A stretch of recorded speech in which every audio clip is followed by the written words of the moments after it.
Kamchilik deganda faqat yomon odat emas. Bu odamni ichidan qiynaydigan, uni ortga tortadigan, o'ziga ishonchini sindiradigan narsalar. Kamchiliklarga misollar: dangasalik, tez jahllanish, o'ziga ishonmaslik, boshqalarning fikridan qo'rqish, hasad, juda hisobli bo'lish, yolg'izlik, o'zini boshqalar bilan solishtirish, diqqat yetishmasligi, tez xafa bo'lish, o'zini yomon ko'rish, odamlarga tez ishonish va shunga o'xshash ko'p kamchiliklar bor.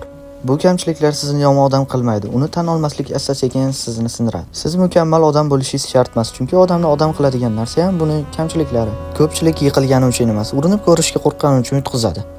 Ba'zi odamlarning zanjiri emas, agar uddalay olmasam-chi degan fikr ushlab turadi. Bu qo'rquv faqatgina ichingizda. U ovoz chiqarmaydi, lekin odamning orzularini sekin o'ldiradi. Kamchilik bu ayb emas, uni yashirish uchun soxta yashash haqiqiy muammo. Kamchiligi bor odam doim yodda qoladi. Mukammal odam bo'lish bo'lsa zerikarli.